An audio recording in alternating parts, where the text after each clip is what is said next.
السلام عليكم ورحمة الله وبركاته. الحمد لله والصلاة والسلام على أشرف رسول الله وعلى آله وأصحابه الفائزين بالله ما بعد. قال رسول الله صلى الله عليه وسلم: إن الكافر إذا عمل حسنة أطعم بها طعمة من الدنيا، وأما المؤمن فإن الله تعالى يدخر له حسناته في الآخرة ويعقبه رزقا في الدنيا على طاعته.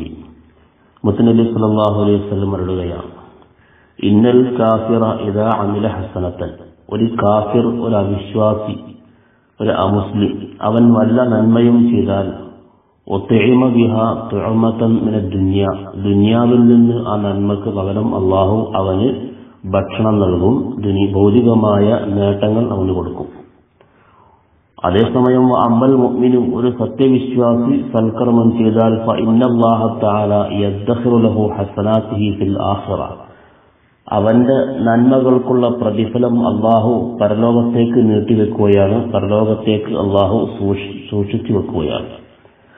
വയുഖിബുഹു റിസ്ഖൻ ഫിദ് ദുനിയ, എന്നാൽ ദുനിയാവിലും അവന് റിസ്ക് നൽകപ്പെടും, വലാ തആത്തിഹി, അവന്റെ തആത്തിന്റെ മേൽ, അവന്റെ ഇബാദത്തിന്റെ മേൽ, അവന്റെ അനുസരണയുടെ മേൽ.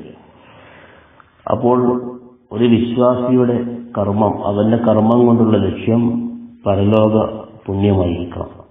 എന്നാൽ സൽക്കർമ്മങ്ങൾക്ക് പരലോകത്ത് പ്രതിഫലം നൽകപ്പെടുന്നതിന് പുറമെ ദുനിയാവിലും അവന് പ്രതിഫലം നൽകപ്പെടും. അതേസമയം ഈമാനില്ലാത്തവർ, അവിശ്വാസികൾ, അവർ വല്ല നന്മയും ചെയ്താൽ അതിന് പരലോകത്ത് പുണ്യം ലഭിക്കുന്നതല്ല, പകരം ദുനിയാവിൽ തന്നെ അവർക്ക് അല്ലാഹു തആല അതിന്റെ ഫലം നൽകും, അവർക്ക് അനുഗ്രഹം നൽകും.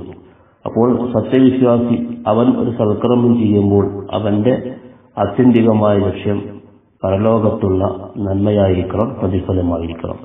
തഖബ്ബലല്ലാഹ്.